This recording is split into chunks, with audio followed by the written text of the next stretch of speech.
How's everyone doing? Doing great. Ready for Chicago. What did you think of the way Sam played on Sunday? Thought Sam played excellent. Yeah, one of his best games of the year, and you love to see the response from Sam. It's one thing you kind of learn about players throughout the year, and we've kind of learned this before with him, but just things that happen previous game, even previous play. He's gone out there and kind of put that behind him, that one play mentality, and come out. And I thought he was a big factor using his legs in the game. Several first downs that he got. 3rd and 7 where he got us. I think it was 3rd and 7. He got us 6 and gave us the ability to go for it on 4th down and continue the drive. Just extremely competitive. You just felt that out there. He was kind of willing us to continue some drives on some of those escapes and scrambles, and I know the O-line's appreciative. When he Houdini'd out of a couple of those things. Did you guys have a full sense of his mobility? I mean, people talked about his athleticism, but did you know that he was capable of that type of escapability that you see a couple times on Sunday when you got him? When you look back at some of his previous tape, you did see a 40-yard scramble from Sam Darnold, and I don't think before I started watching the tape I was really that aware of how athletic he really is, and he's a really strong athlete, strong legs, able to escape, able to accelerate and pull away from defensive linemen. But yeah, you saw some long scrambles on his tape, and even just in Carolina, he had several long runs where he got out of the pocket, and so you're kind of aware that he had some speed. The other aspect of it is, I think, being able to get his eyes back up. That 3rd down to Trent Sherfield, where it's escape, and then the eyes go up, and he delivers, and we get a 16-yard play, whatever it was on that one. So, he's got kind of a nice mix of being able to get out and run when he sees the opening, but also can keep his eyes downfield and make plays down the field. Even the one to Jets on the left sideline there, just a great throwing to his left, but escapes and kind of knows that he has the concept open at the time through his read, but has to move and is still able to deliver a nice shot. So really good game by Sam. Seems like he stayed in the pocket too sometimes to trust the protection, a couple times to Addison on throws and cutting. Just what did you see from him learning this new offensive line with Cam Robinson, and now you got Dalton Reisner in there, just kind of his pocket presence? What have you seen from Sam there? Well, he's extremely tough. He is gonna sit in there when the pocket allows and deliver throws and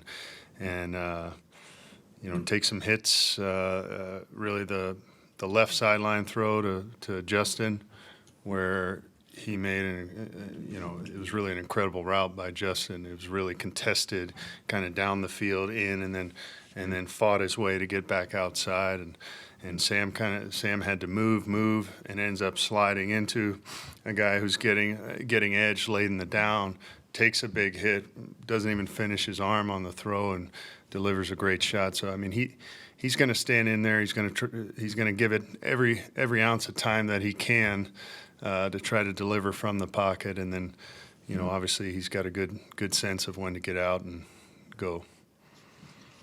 When you talk about Sam and his resilience and ability to bounce back, it seemed like that's happened sometimes within games and then even from game to game. Is there something you've just observed about him for his personality, for how he's been able to do that? It seems like that's brought a lot of value to be able to bounce back. Yeah, I don't know where Sam got that from, but I feel like it's just kind of even on a more macro level, like what he's done this year, from how his career has progressed. I mean, it just feels like Sam's kind of got that in him. you know, on the smaller level from play to play or maybe from game to game, and just from experiences in his career to be able to be playing like he is for us now is it says a lot about him. On that, like, what, I don't know how much time you spend thinking about this during the season, but why do you think, like, now's the time that this came out for Sam, knowing all the things that have gone on up until now? Yeah, I think just players in general, you know, the fit, wherever they end up going, there is something about the fit. And sometimes, even with good intentions, it just doesn't match up. The player, someone thought, you know, you want to have a player that you have a vision for. You want to bring in guys. We have a vision for what this guy can be, what his role will be. And sometimes it doesn't always match up quite as well, or maybe we were wrong, or maybe the player wasn't as good as we thought he would be. But you know, I can't speak to every situation. You know, you'd have to ask Sam. But I just know that for us, it works. For us, there's a feel. He's always been a very talented thrower of the football. He's always been athletic. And for whatever reason, you know, and sometimes it takes some years for players to get to that point as well. You know, you want to blame the other teams. Well, they didn't know what they're doing. Sometimes a guy 3-4 years into his career is a much better player than he was at the beginning, where everyone thought, oh, he's a bust. So it's a lot of factors, but again, speaks to his resiliency. I'm sorry, go ahead. What did you think of the interior of the offensive line, with Dalton stepping in for Ed, and what was kind of your evaluation of him and that group as a whole against obviously a very tough front? Yeah, Sweat and Simmons as a pair are about as good a pair as you're going to find in the NFL. You know, Jeffrey Simmons, one of the best in the league, and we've faced a few of them already this year, but he's just a monster in there. I can't say enough good things about him, his play style and ability, and then Sweat is a very good young player. I mean, not just kind of a wide body in there, you know, that eats up space in the run game. He's got some pass rush. He's got a great bull rush, but he can counter. So you know, we knew it was going to be a challenge up front with those guys. That being said, you know, we're going to coach these guys. There are some things we could have done better from a technique perspective, both in the run and the pass game. And you know, we expect these guys to respond just like Sam responded from the previous game. Not the best outing inside against really good players, and that's kind of what happens. But how can we come back next week and clean some of that up and hopefully improve? With things changing on the offensive line, I guess how would you describe the importance of what Brian O'Neill has brought in terms of his consistency and leadership there? Yeah, Brian is probably playing his best football of his career. You'd have to ask him his opinion of that, but at least from our third year now being together, I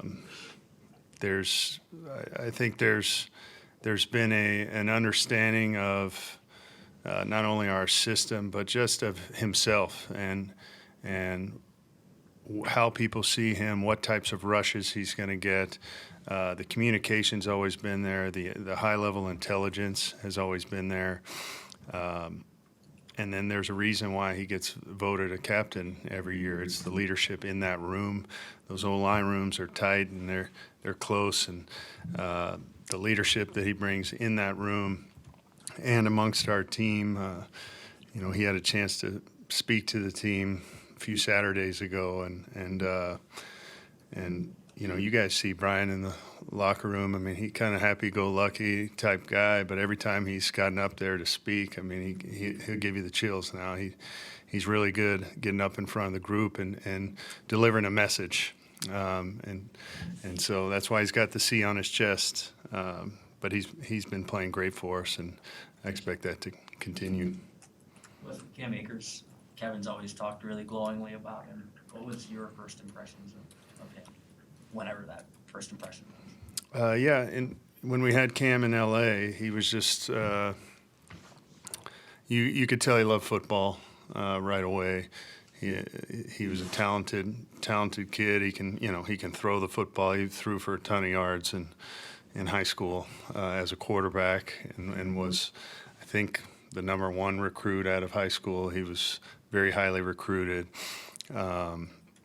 Has a love for the game, understands the game, and he's a great teammate. Game day, is kind of what sticks out to me of just kind of how he was. Everybody's like, man, I love this guy's energy on game day, and he's the same way, whether he's in the game, in the huddle, talking to those guys, or whether he's on the sideline, like cheering for guys. He's just got juice. He's got energy. Loves playing the game. So, coaches, we like guys who love football. Plus, when you're going up against somebody like a Sweat, where just the size difference is a lot to deal with, what are the technique things that can help linemen counteract that when they're giving up some size and stature to a guy like that? Well, getting your feet in the ground, pad level, getting your hands fit. I mean, just kind of big basic things in football, and then our charge from a scheme standpoint is when you do have tough matchups, can we get combinations? Can we get two guys on these interior guys? Now, the other side to that is they don't have to stay in the same front every time either. So, they can mix up how they align, and they can put 5 on the line and get guys essentially one-on-one. So, I mean, there's different things that they can do to try to, but, when we're looking at scheme and saying, okay, we don't want to put the hard down on maybe the backside guard who's got to block down on the inside shade of a guy who's 300 and 400 pounds, whatever he is. He looks. He's closer to 400. Yeah. I mean, on the field, he looks about 500. I mean, like, not in a sloppy way. Sweat, don't come after me, man. So, a lot of respect, tons of respect. So. Chicago's defense has been a tough matchup for you guys at times. Just, is there something that Eberflus's defense does specifically that you feel like makes them stand out? They play extremely hard. Their physical defense, movement on the front has always been kind of it's kind of the old Tampa 2, the 3 and the 5 spike. We call that a pirate or the open end spike. Always been a part of what he's done. But really, you don't play a ton of different coverages. They're not trying to necessarily trick you or smoke and mirrors you. They line up. Everyone knows their assignment, knows what to do. They play extremely hard, and they play physical. So, like every week in this league, you probably hear it every week. So, but it's going to be a challenge for us. Wes, you talked about J.J. McCarthy last week, just always being around coach's area, asking questions. What are some tangible things he's been able to learn, or how has he been able to continue to progress when he hasn't been on the field with you guys practice? Well, JJ's been able to watch all of our practices. You see Sam out there with the GoPro on. He's able to see and watch practice from that perspective, just hearing the plays get called, hearing the things, the protection calls being called out at the line of scrimmage. Sorry, I thought you were just adjusting your hair, Carly. I thought you were signaling over there.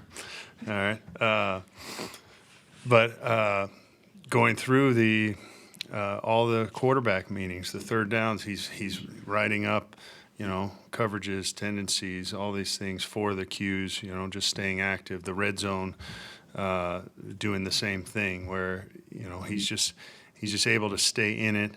The more times you're saying the plays, hearing the plays, watching it from a quarterback's perspective, and then he's great about, kind of saving some questions that he has. Hey, you know, what are you thinking here? Where do I start with my eyes? You know, those types of things that he'll kind of off to the side, understanding that, you know, guys are getting ready for the game. He'll come off and kind of have some one-offs off to the side. Is the GoPro thing new, or like how normal is that to see it from that perspective? It's pretty cool, I will say, especially when they put in the draft room and you have this, you know, wall of a television screen that you're watching. It's pretty cool to watch there. You know, a lot of different quarterbacks are doing a lot of different things these days with virtual reality. Some different, you know, different companies that have some virtual reality stuff. I know Daniels in Washington is a big proponent of that. You know, to me, the GoPro, it just gives you a chance to see it a little more from the quarterback perspective, and then all that's being recorded from the huddle aspect of it, which I like. You know, Sam gets in the huddle, the play's called, you're hearing the play called, and then stepping up to the line, and you're seeing it get a line, and then making a protection call potentially to change the protection. You know, we do the protection walkthroughs where he's got that on. So even just in a protection walkthrough, you can kind of go through the kind of your checklist there and your tools of what you would do in those situations. So it's just the more reps, mental reps are real reps. It's a real deal. You know, obviously he wants more than anybody to be out there physically, but he's doing everything he can to be ready when his time comes. Thanks, Wes.